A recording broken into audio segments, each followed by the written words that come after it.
a medical history buff of sorts. I won't bore you with stuff, but there are some relevant points that date back almost a century, relevant to what we do.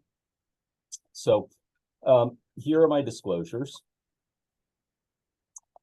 The agenda for the next 40 minutes or so is to talk briefly about the historical context for mechanical circulatory supported shock, go through the capability and operating ranges for current generation devices, spend a decent amount of time addressing the disconnect between technological advancements, which have come year after year, but inconsistent clinical outcomes, which have also been published year after year. And then finally close with future directions and novel percutaneous support platforms. So temporary MCS in historical context. The shock story dates back to 1912 when James Herrick noted that an acute obstruction of an epicardial coronary artery did not result in immediate death, challenging the prevailing belief of the day. It was thought that coronary occlusion resulted in instant death. There were no survivors to linger in various stages of cardiogenic shock. He also noted, very insightful, that occasionally functional complete recovery ensues, and no simple picture of the condition can therefore be drawn, a statement which still holds true today. Fast forward 3 decades, and Dr. Stead and Ebert detailed 2 distinct phenotypes of a shock syndrome produced by failure of the heart, and supported it using a variety of clinical and radiographic and laboratory parameters. And then, of course, in 1967, we saw the kill-up stages for cardiogenic shock and LV dysfunction described by Drs. Killips and Kimball in the setting of acute myocardial infarction.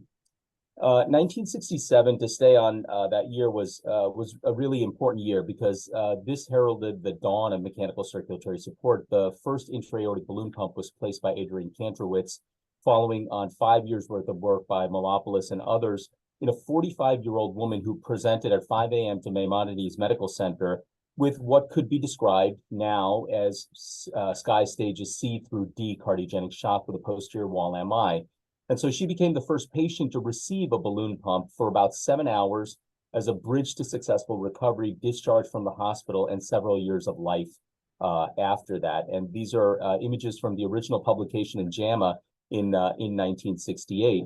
And interestingly, in a editorial that Dr. Kantrowitz wrote a number of years later, he noted that if our results with the first patient had not been successful, I feel fairly certain that we would have not had much support in attempting the procedure in other patients at Maimonides Hospital. It would have gone on, but it would have been delayed for years. And I think that's a message for us as we develop new approaches and new platforms using devices in combination and so forth, that we should be undeterred by initial setbacks. We shouldn't throw in the towels. So fast forward another 5.5 decades, and millions of patients have been treated with balloon pumps with very low complication rates, but still no evidence of mortality benefit in cardiogenic shock beyond the first cluster of anecdotal cases.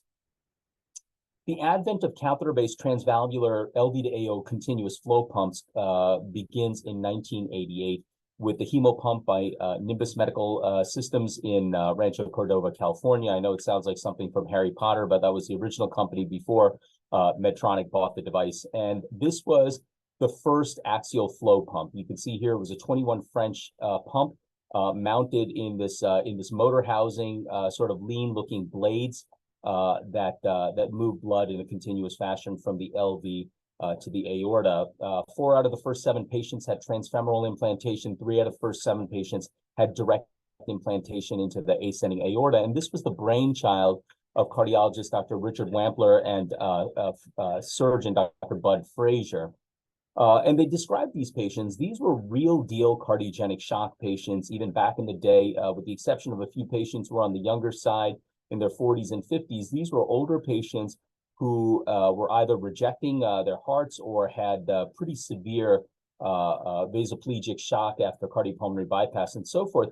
And if you look at the 30-day mortality, it was 28.6%. This was in an era when cardiogenic shock was associated with an 80% mortality. So again, not to practice my anecdotes, but this was where the story of transvalvular pumping actually began, and this was the forerunner for the Impala platform.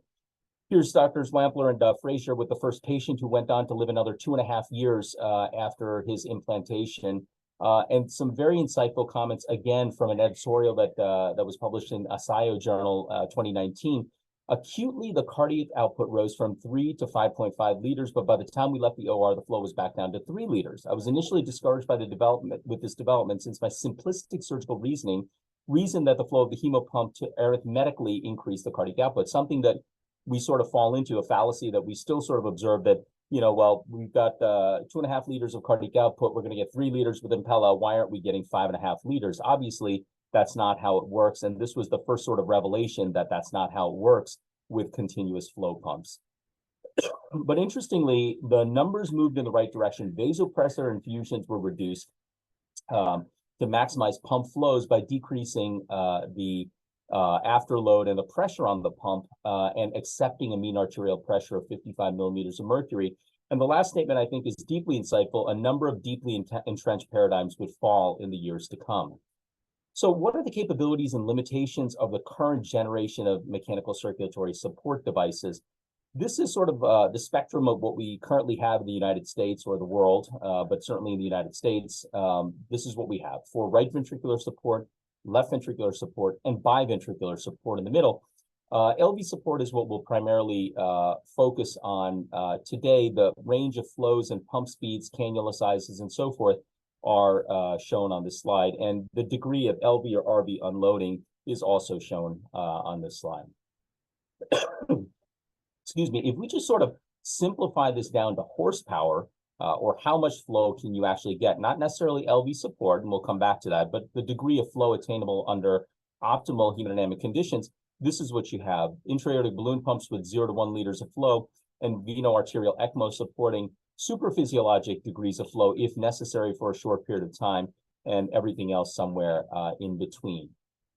The advantages and limitations of currently available MCS platforms are shown here. Aortic counterpulsation is easy and widely available the world over. As everyone on this call is aware, this is really what is reality for the majority of the world. All of these other very expensive single-use devices or even expensive disposables are not available to the vast majority of people or patients the world over.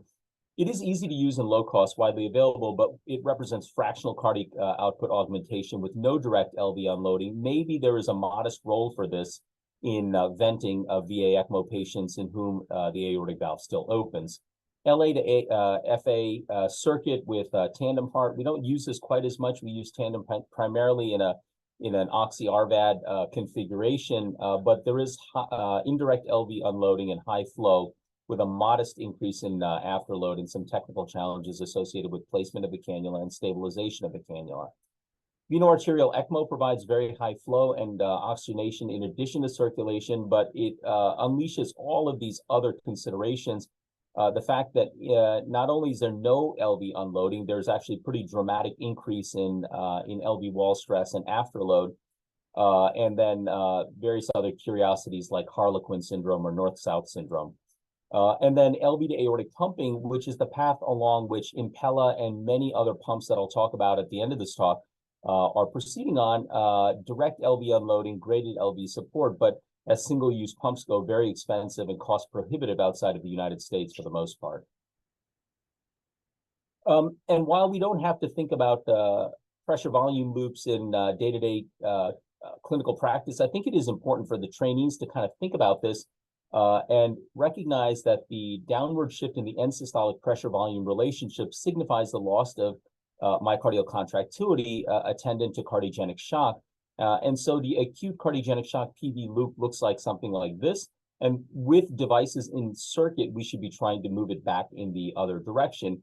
With that in mind, this is what you get in a simulated model of cardiogenic shock with a 40 cc aortic counterpulsation device in circuit, tandem heart LAFA, continuous flow pumps, 2.5 CP and a 5 liter Impella, and veno-arterial ECMO. You can see here that Impella, particularly in the 5 liter, the 5.5 liter configuration, most closely approximate the pressure volume loop associated with a durable surgical VAD.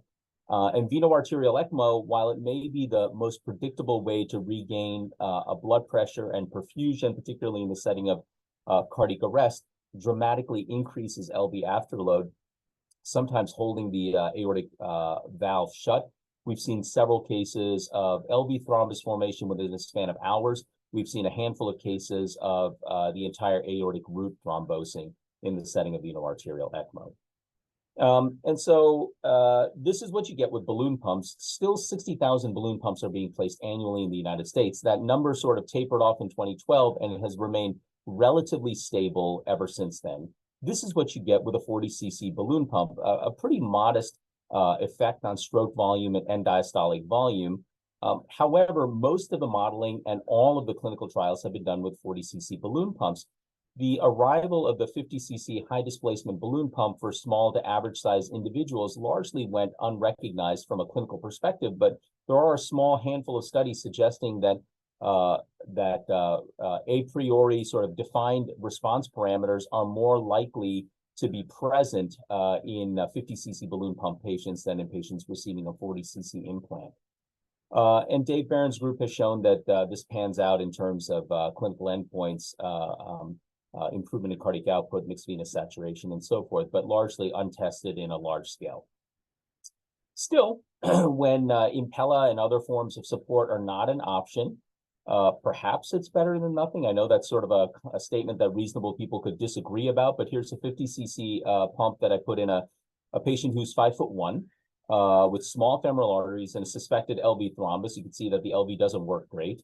You can also see that we have diastolic hypertension as we proceed to deploy about 110 millimeters of metal and get out of this case successfully.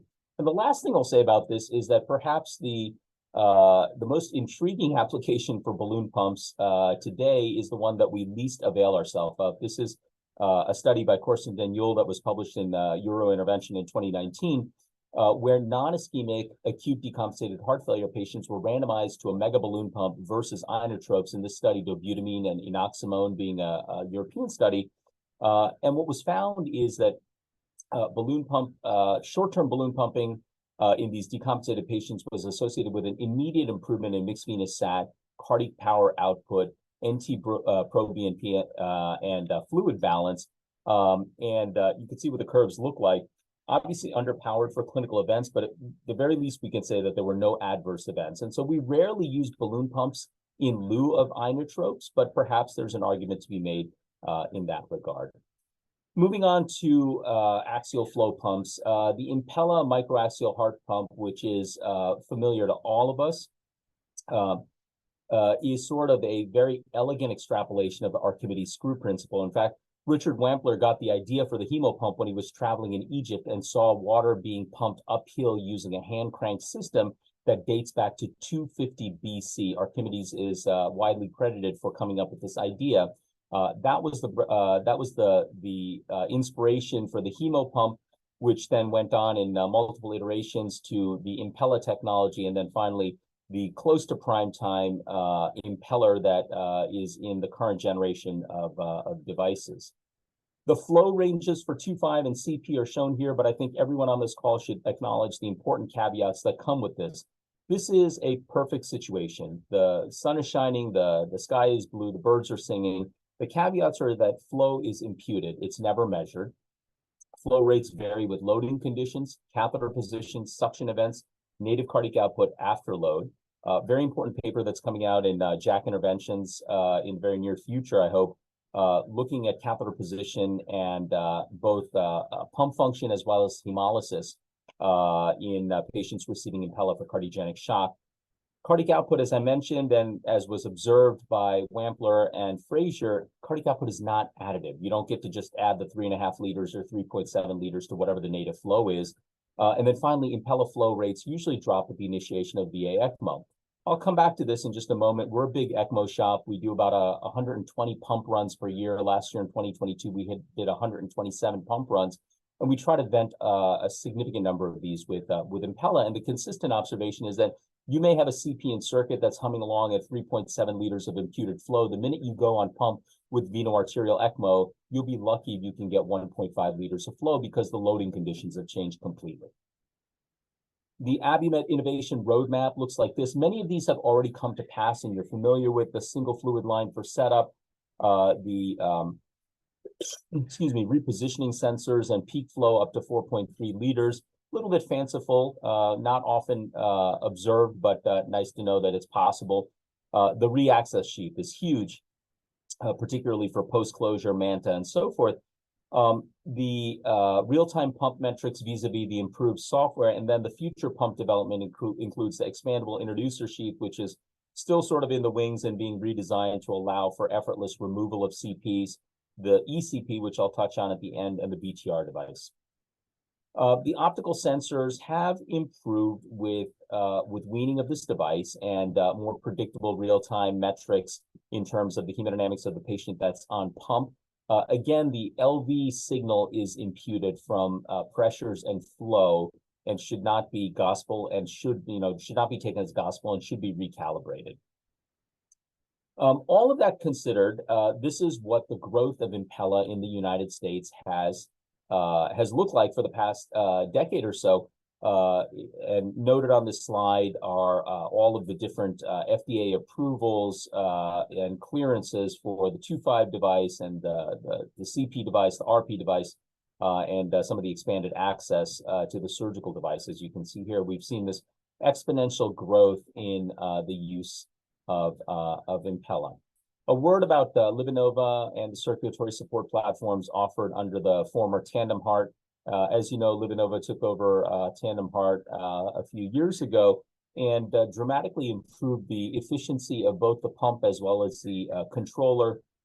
Offered this sort of plug-and-play priming tray. 4 liters of saline go into this bucket, plug in, de-air, connect, cut, connect, and go.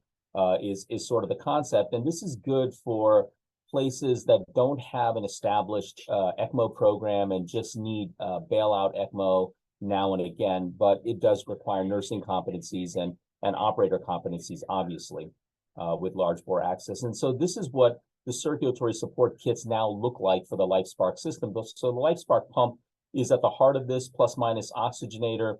VA ECMO with the oxygenator, of course, Tandem Lung as VV, Protect Duo either as an RAPA bypass with or without an oxygenator, so Oxy-RVAD or just a PERC RVAD, and then Tandem Part in the conventional configuration of LAFA bypass.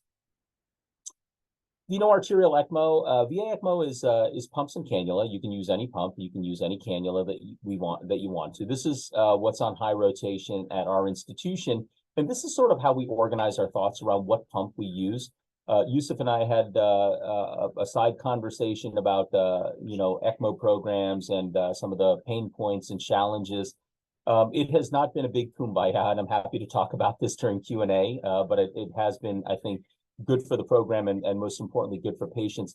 Centramag is sort of the premier pump, and our surgeons like to sort of squirrel this away for the OR and for patients who are at a high risk for thrombosis or hemolysis or are going to be cannulated, perhaps surgical BiVads for an extended period of time, RVads, or when they're off anticoagulation, for the simple reason that this is a magnetically levitated pump, just like the HeartMate 3, and more thrombo resistance. Rotoflow, the disposables are a little bit cheaper. It's a getting a pump, but the pump itself is at end of life, and there will be no disposables after 2025. So this is slowly being phased out. CardioHealth, we have 2 units that are owned by the University of Chicago Cath Labs. We've been using these for about 11 years in the Cath Lab. 11 years ago is when we started our PERC ECMO program, myself and my partner. And we keep 2 circuits wet primed at all times. This is the pump of choice for traveling. This goes on our chopper. It's 22 pounds and runs for 1.5 hours on battery life. And we cut to this pump when traveling on ECMO and coming back to UCM. LivaNova, we've got limited experience with a new pump because it is so new, and we've got 3 other pumps here. But it's an improved high efficiency pump and arguably a little bit better for ambulatory ECMO. Some newer cannulas to be familiar with for PERC, Oxy-RVAD, or VV applications.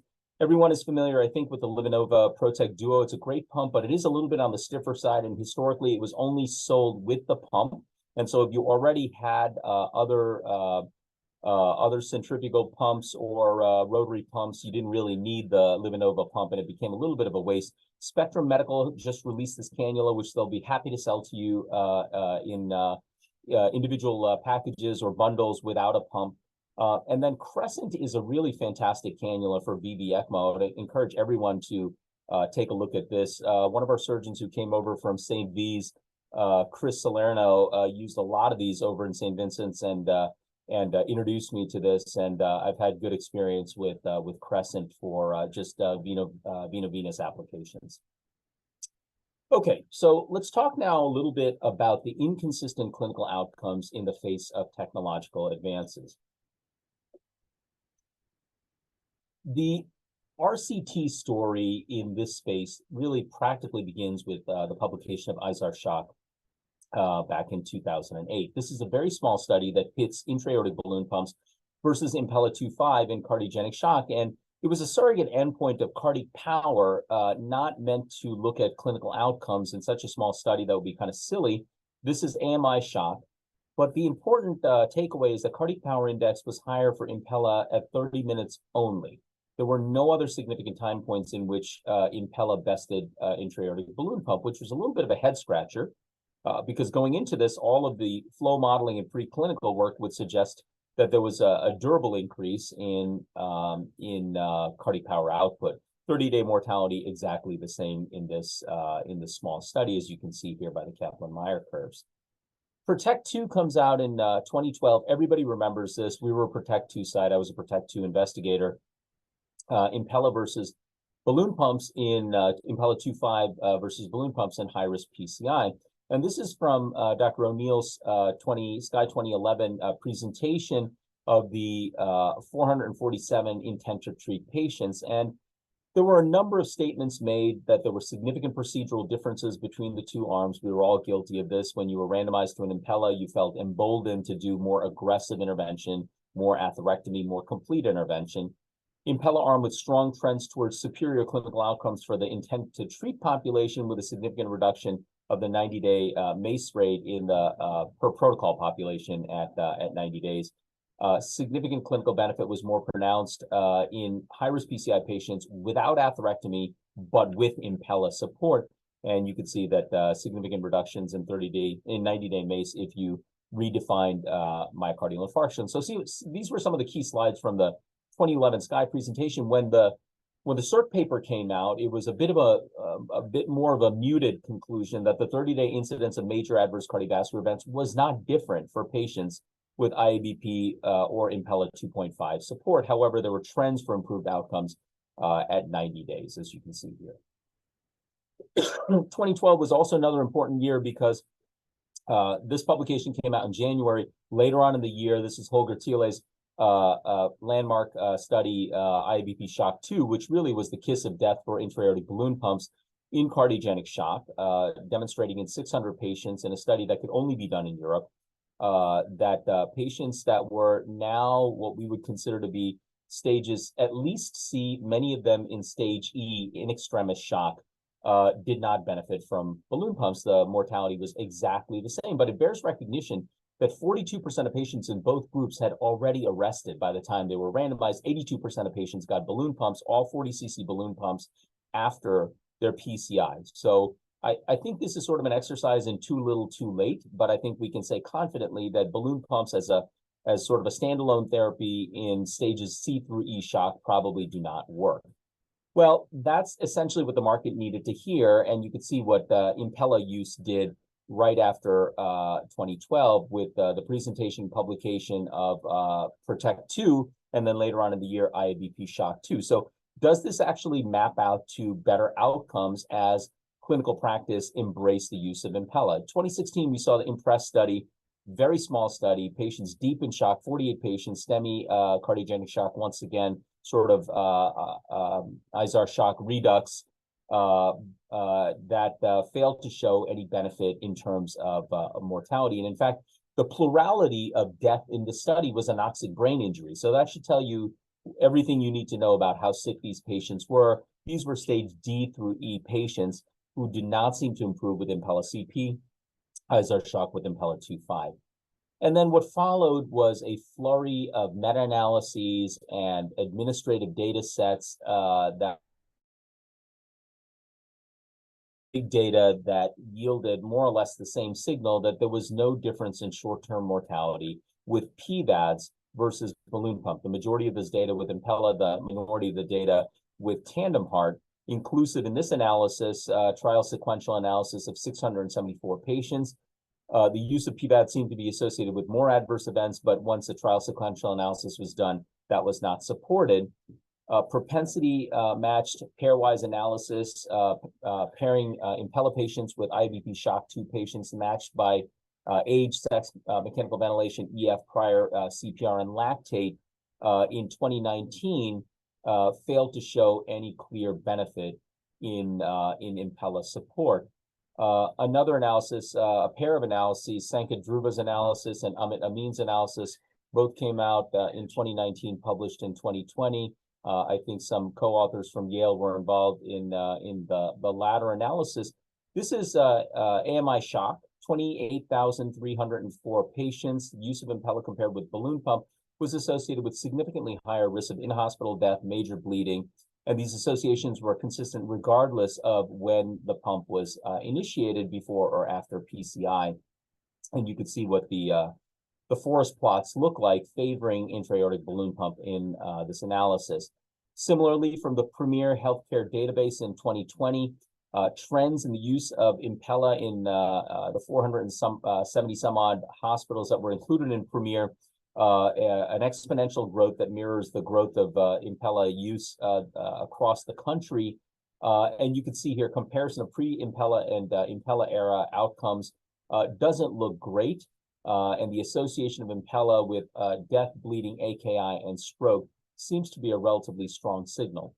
So a flurry of negative data came out, and then the last one here that I want to talk about very briefly, this is from NIS in 2021, 55,000 patients nearly with AMI shock managed with MCS. After propensity score matching, Impella associated with a higher in-hospital mortality, higher transfusion rate, higher hospital costs.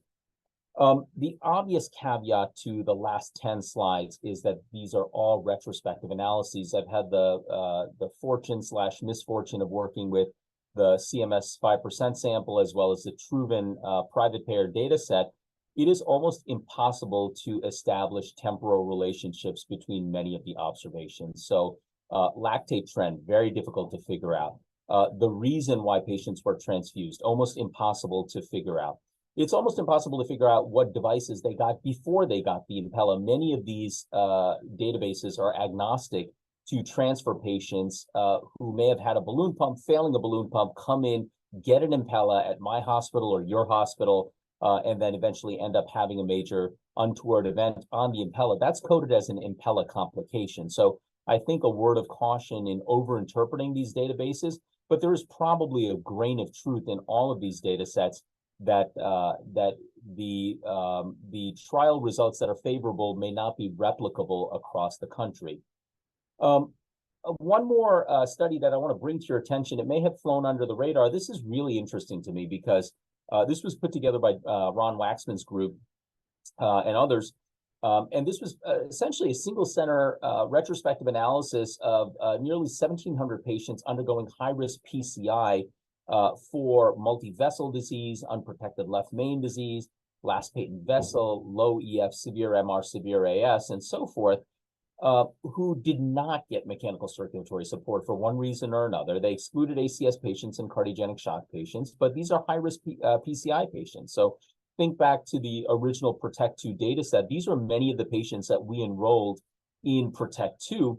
Procedural success in a contemporary data set, 98%, 30-day all-cause mortality, excellent, 1.6%. Rescue MCS was less than 1%. And the conclusion here in this graphic abstract is that high-risk PCI was feasible and safe in the vast majority of patients. In the wake of all of this sort of gloomy data, there is some very bright spots in this, and that is the survival in recent investigator-initiated trials in the ANOVA analysis, the NCSI, which stemmed from the Detroit Cardiogenic Shock Initiative, the JPVAD registry, and so forth. And these are some slides that my friend Barbara Basir loaned me to remind us what the national CSI algorithm is. And I think the the take-home message here is that devices cannot be implanted willy-nilly or based on gut feeling. You know, the patient's sick, I think I should put an Impella, I think I should put them on pump, I think I should, do ECPella. What a great case report this is going to be, is not the approach that we should be taking. We should have a very algorithmic approach to the management of these patients. And that's what NCSI embraces: rapid identification of AMI shock, cath lab activation, femoral access, safe femoral access with ultrasound, and then confirmation of the shock state and actually putting numbers to it using multimodality assessment, very importantly, excuse me, invasive hemodynamics. And so the dividing line for LV dysfunction, RV dysfunction is a CPO, cardiac power output, of 0.6. I'll remind you from the shock registry analysis, Dr. Hockman's pivotal analysis from a number of years ago. CPO of less than 0.58, CPO calculated as cardiac output times mean arterial pressure divided by 451. That was the single most important hemodynamic predictor of survival in shock that was not assisted with some sort of mechanical support strategy. Similarly, a PA pulsatility index indicative of profound LV dysfunction or RV dysfunction less than 0.9 is sort of the dividing line for RV dysfunction. And NCSI recruited relatively sick patients, admittedly a little bit younger than some of the more recent studies, but sick patients nonetheless. 85% of these patients on inotropes, nearly half of them sustaining cardiac arrest with a starting blood pressure of 77/50, and 30-day survival in NCSI is nearly 70%. So certainly moving in the right direction, but the caveat is that these are carefully selected patients being cared for in an algorithmic fashion in the hands of very, very skilled operators. And so, that's a message of hope, and that's also sort of a cautionary tale that if you don't have that skill set or that approach, you may not be able to replicate some of the outcomes. Juxtaposing the event curves for 2 decades of cardiogenic shock trials out to 30 days from the original shock study with medical therapy and revascularization all the way to NCSI in stage C and D shock patients, you could see this sort of incremental improvement in survival. And of course, the Recover 4 trial is being actively planned, and we're all sort of eagerly awaiting the launch of that. So how do we explain the wildly disparate data that I just shared with you in the past 15 minutes? Well, there are at least 5 clusters of potential contributors to inconsistent outcomes. One is objective assessment of patient acuity and disease state or lack thereof.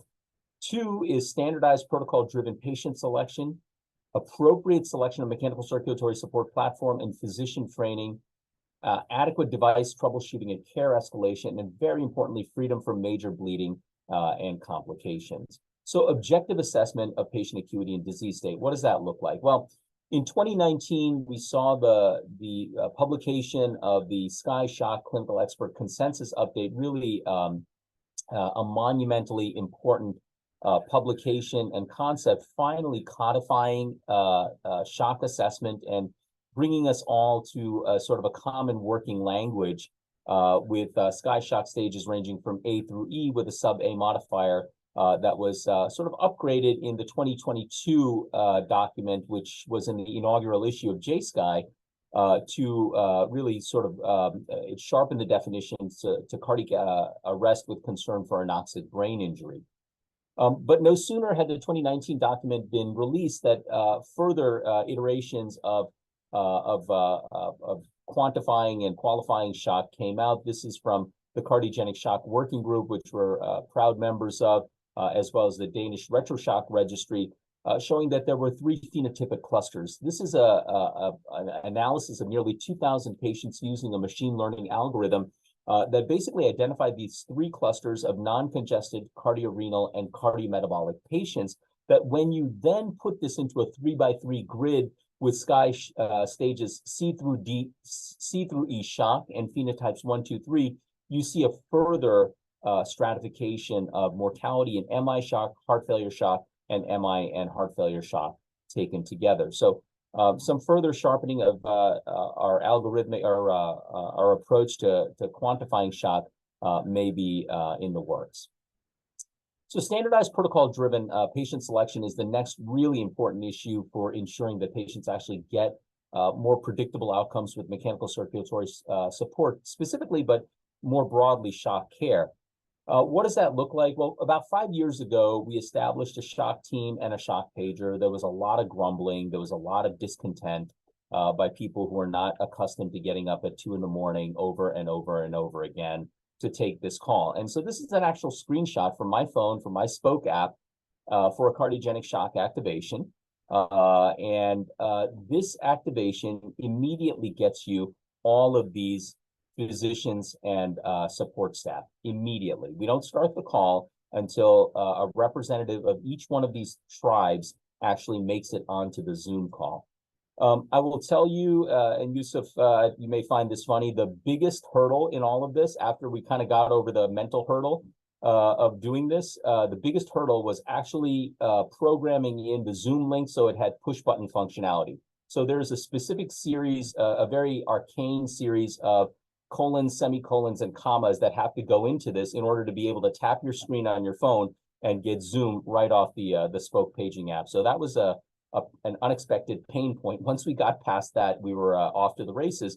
And you would get all of these different folks on the phone to talk about the patient.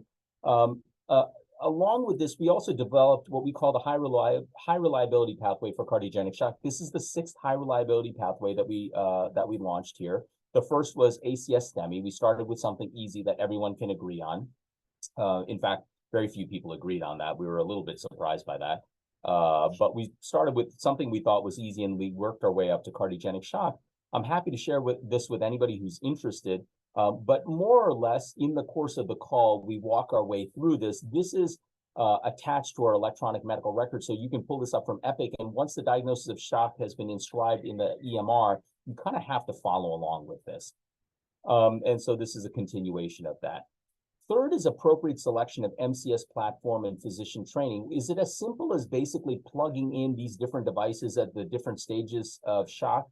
Probably not this easy, but we should not be thinking about balloon pumps when somebody is clearly in stage C moving to D cardiogenic shock. Even if it means that it gets that patient into the ICU, it also engenders an inevitable treatment delay.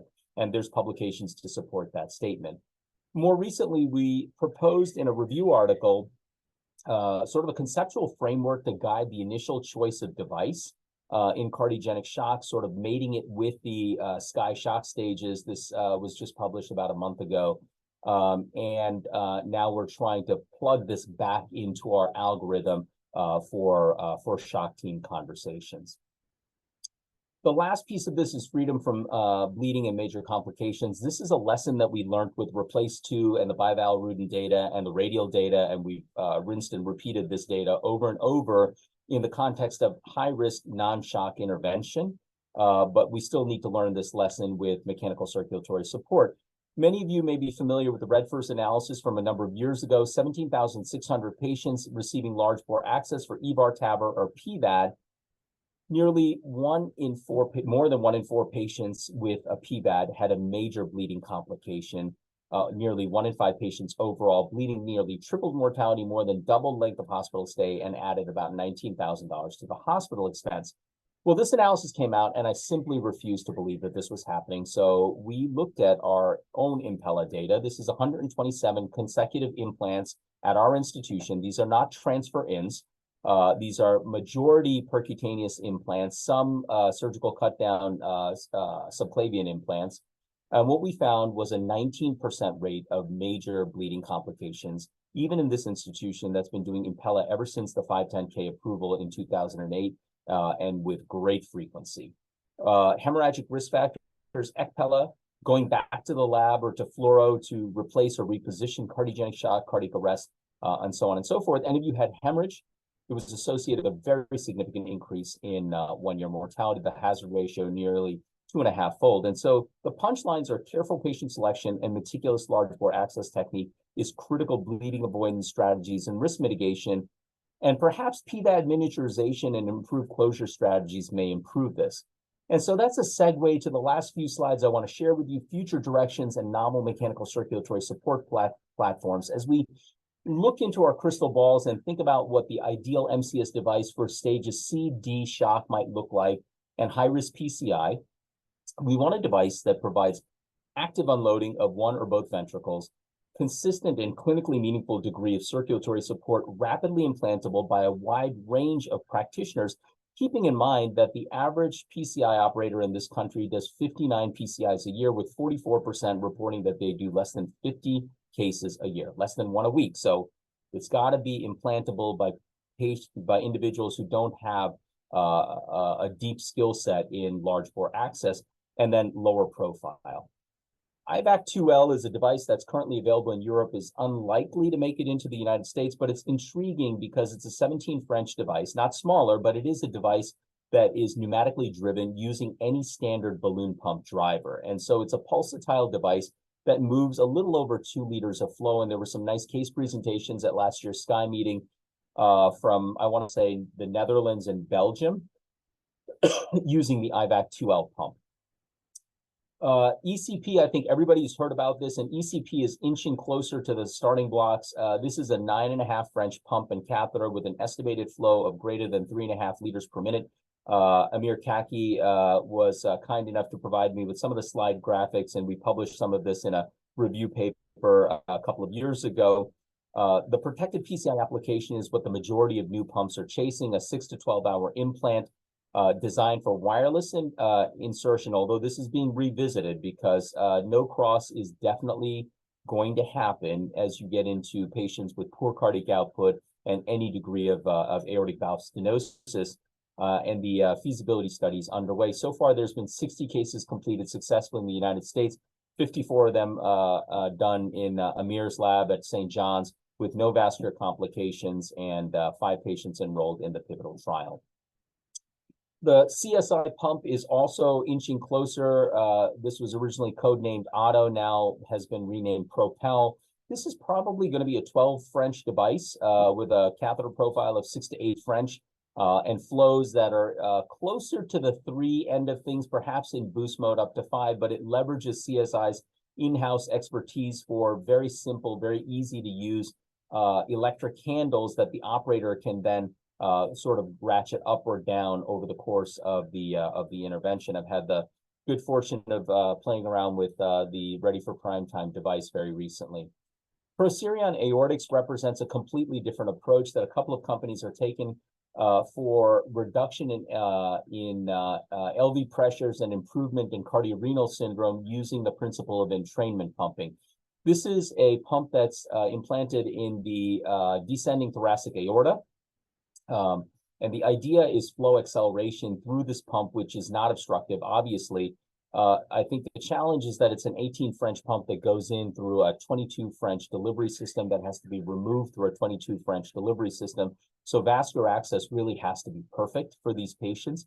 And you need a minimum iliofemoral diameter of about 7 millimeters without a whole lot of calcium. So this will be miniaturized, but sort of an interesting approach. And so the EFS study has already been completed, and the pivotal trial called DRAIN-HF is currently being planned. And finally, perhaps the device that I'm most excited about for selfish reasons, I had the good fortune of being a proctor and the CEC chair for the Magenta pump. This is a high output, low French size percutaneous LV support pump. When it was first brought to my attention about 4.5 years ago, this sounded like straight up science fiction. I've done about 20 animal implants with this device, implants and explants. It is a device that's 8 French. It goes in through an off-the-shelf standard 10 French sheath. Once it's placed in the LV, the suffix over a wire, over an 018 wire, it expands to 30 French. In the ventricle, it has this polyurethane sleeve. And in boost mode can deliver over 5 liters of flow. In a non-shock, non-heart failure sheep model, anesthetized sheep model, we've gotten up to 5.2 liters with this pump. And boost mode has been run for up to 10 days in a sheep model with a surgical implantation. So really pretty amazing. And the first generation of the device was 3.5 liters at 60 millimeters of mercury, 10 French. The current version is over 5 liters. It idles at around 4 liters of flow at around 18,000 RPM. The first in human experience in Tbilisi in the Republic of Georgia had a lot of patients with pretty hostile peripheries, as you can see here, thrombosed vessels and very small iliofemoral conduit to use. And this is what it actually looks like in the ventricle, deployment and PCI, and then retrieval in the abdominal aorta back through that same sheath.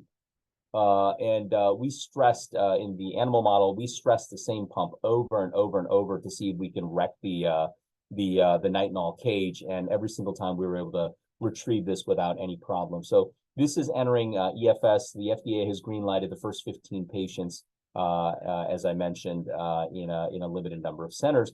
And really amazing, through an 8 French pump, complete LV aortic decoupling on full support.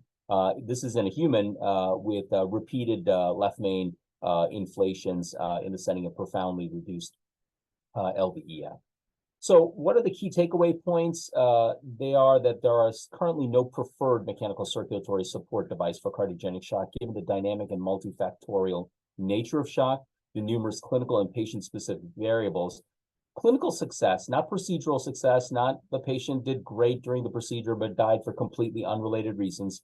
Clinical success hinges on matching the right patient with the right device implanted by an operator with sufficient technical expertise in a time frame during which shock may actually be reversible before it becomes cardiometabolic. Key considerations governing the design of future devices include the type and degree of support provided. Is it LV versus RV versus BIV support?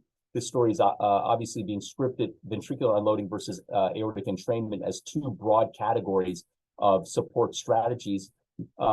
Physiologically desirable mechanism for gaining cardiac power and end organ perfusion is absolutely critical. Anticipating the duration of support, and then finally iterations in device caliber, ease of implantation, and low complication rates. So I'll stop there. Thank you so much for your attention and for this opportunity, Alexandra. I'm happy to take questions or comments. Well, thank you, Sandeep. That was an incredible tour de force, as we say. So I'm sure a lot of people have questions. I'm gonna throw out my first question. I feel like we're kind of missing the boat, and yeah, I think you made that point.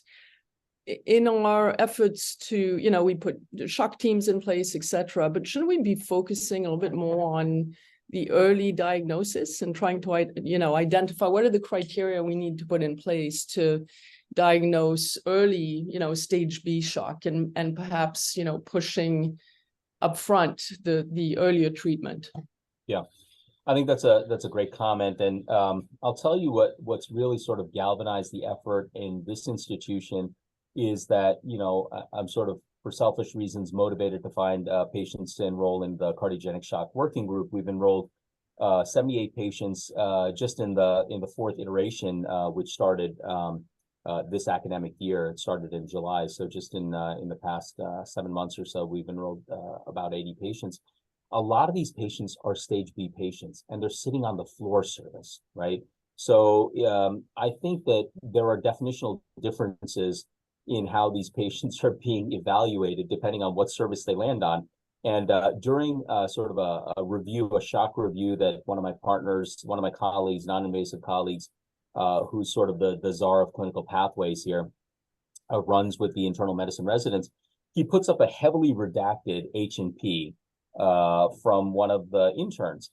And, it's like, I don't know, when trapped in an airport, have you ever played that heads-up game where you have to guess what's on the screen without actually saying the word? Mm-hmm. So without saying the word shock, tell me that this patient is in shock. So this is a 57-year-old patient with known HFrEF who comes in with volume overload and decreased mentation and rising lactates and unresponsive to escalating diuretics with hepatic dysfunction. Nowhere in this H&P is the word shock mentioned. Right. And so, this is a shock patient, and this is somebody that should be whisked off to the unit after a pit stop in the cath lab for a PA catheter and get hemodynamically directed therapies. I think that improving awareness and saying that, shock doesn't begin with a classic definition of shock. It begins with a lot of these patients. These are not you don't have to get to Intermax 1 or 2 to be in shock. Intermax 3 patients are towing the line also, and perhaps that's the language that the heart failure doctors are sort of, phrasing. The heart failure doctors are very good about identifying, these patients and appropriately escalating them. But a lot of these patients are ending up on medical services, hospitalist services, just because of overflows, conditions. And perhaps they're being identified, but there's a treatment delay. Yeah, and I would say even, even in the CCU, I mean, trying to not only early identification, but streamlining a pathway to the cath lab. So, I mean, we round in the CCU, we identify a patient that may be in the early stages of shock. We want to write hard cath, and then, they get added at the end of the day. So I think just kind of reorganizing the whole sort of approach to this. Yusuf, any questions from your side? I know you're trying to put in a system at Yale. I'm sure you can, there's some pressure points as Sandeep spoke about. Yeah, that was a phenomenal talk, Sandeep. We really enjoyed that. Yeah, we've been trying to put together shock teams and shock protocols, and a lot of our discussions have really come back to what you said, Alexandra, that by the time, if we want to really make a difference to outcomes for these patients, we need to try and identify them before they have lactates of 5 and they're on 3 presses and things like that. I'm curious, your shock team, it's all of the evaluations are done virtually, Sandeep. Is that, from a practical point of view, the activation goes out, you all get on the call, and then you discuss it and reach a consensus? Is that the way that it works? Yeah, so the discussion is virtual, but 2 to 3 out of those people have actually seen the patient. And so the rule is that nobody gets to call a shock call until somebody has actually evaluated that patient in real life and in real time to see where they're at. So a shock call, when we started this, we would get a call from outside hospital, and so we would activate the shock team based on limited data, and it was of limited value because when the patient arrived here, you had a vastly different situation. Not that they were undersold or anything like that, but things changed. I mean, the transfer center got the data 4 hours ago, and by the time they finally make it over here, even with a aeromedical system that we have our own chopper, we fly to in a tri-state radius every single day. Even with a chopper, it's still 3 to 4 hours before this patient shows up. So as soon as they land, there has to be eyes on this patient, and we sort of discourage discussions until somebody has eyes on this patient. Of course, multiple people on that call already know that this patient is incoming, but before we kind of put our heads together and activate the cath lab. Now, if somebody is in flames, if somebody is failing a CP and they need to go directly to the cath lab, we will do that, and so we will we'll actually call the shock call from the cath lab. We'll basically go from the helipad to the cath lab. We'll say, is there any reason why we shouldn't go on pump right now? Are there any, sort of big red flags, anoxic brain injury, brain bleed, patient's wishes, family members? We have a lot of Jehovah's Witnesses at this place, who sort of preferentially seek their care here. We do bloodless hearts, which I know is a little bit of an oxymoron. But there are limitations to medical care that perhaps pump the brakes a little bit, but absent any of those considerations, we'll go directly to the cath lab. We'll say, okay, on the table, yes, they're still failing a balloon, they're still failing an Impella. And so the decision is, do we put them on pump right now, or can we stabilize them for the short term to upgrade to a 5.5, to a subclavian 5.5, axillary 5.5. So, those are sort of the conversations that we have. And, I get really sort of bunchy when people wake me up at 2 a.m. with no data. I'm happy to be up at 2 a.m. if there's a question to be answered or a case to be done. But if this is sort of an elaborate thought experiment without any actual data, that's where people start to get a little bit cranky. So, John, it looks like John Forrest is asking how many of your patients, what's the percentage of patients with acute coronary syndromes versus other in your institution? For shock? Yeah. Yeah. So It's a great question. We see sort of, I'll give you a kind of a long answer to this. So we're a pretty busy transplant program. So a lot of this is heart failure shock. Some of it is ischemic cardiomyopathy, but the ischemic insult has already happened and has been dealt with outside. And now the patient is sort of failing and heads our way. We do about 65 heart transplants a year, multiple multi-organ transplants. We do about 80 LVADs per year, 127 ECMO pump runs in calendar year 2022. The majority of them are heart failure shock. The minority of them are ischemic, acute ischemic shock. Our STEMI volume kind of ebbs and flows with the occupancy of the hospital and our trauma program. So I don't know if you guys are a level 1 trauma center, but man, that is just a gift that keeps on giving. And we are the fan favorite of the Chicago Knife and Gun Club. And so when we're getting blown up with traumas, we don't see a lot of STEMIs because we're on EMS bypass. And so then it becomes walking off the street STEMIs. And so that's a long ramble to say that there are wide variations in the proportion based on bed occupancy and what the trauma program. Because in the summer months, everybody shoots each other in the city of Chicago. That's kind of our city pastime. And in winter, they don't shoot as much and we have more STEMIs. And so across the course of the year, about 2/3 to 3/4 are VA ECMO for pump runs. The minority, about 25%, are VD or Oxy RVADs. And the majority of them are done, probably 2/3 are done in heart failure shock, 1/3 in AMI shock. Right, thank you. Any other questions from the group? So while others are thinking, when are we going to do our randomized clinical study in stage BC as opposed to when it's too late? Yeah, that's I think that's a neglected population. And I think the challenge in enrolling these patients is that they shift rather quickly. That point was driven home. You may remember, Alexandra, the Triumph study from a number of years ago. It was about, I want to say about 14 years ago, maybe, no, more than that, 17 years ago. I PI'd Triumph at my former institution. It was a study of tilarginine acetate in cardiogenic shock, and it followed on the work of Gad Cotter, looking at LNMAE and LNMMA in cardiogenic shock. Small group of patients, clearly defined, probably stage C patients. But when it went to tilarginine acetate in a multinational, multi-center study, what you saw is that patients that came in under the rubric of stage C shock, all of a sudden were stage E by the time you randomized. Yep. And so, that study tapped out at the midway point for futility because there were so many stage D and E patients, largely enrolled in Europe. I mean, these patients were so sick. Mm-hmm.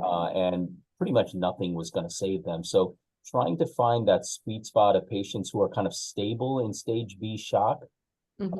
I think, Daniel's paper is a great sort of starting point. Just, the non-ischemic decompensated heart failure kind of sliding on inotropes patient is probably a good starting point for those kinds of studies. And I think it becomes a whole lot more palatable when you're talking about a 9 to 12 French device or 9 to 10 French device. And both ECP and the Magenta Elevate pump are truly 10 French devices, which is pretty remarkable when you think about it. I think it's a lot more palatable. Last thing I'll say is that from a regulatory perspective, every single device is looking for a high-risk PCI indication. Not a single device is looking, small bore device is looking for a shock indication. And so it runs a little bit counter to what the company may want and what the FDA regulatory forces may be sort of leaning towards. Well, yeah, I mean, on that note, I think it's just much easier to get an approval for high-risk PCI, obviously, than all these failed trials that we've been looking at. Yeah.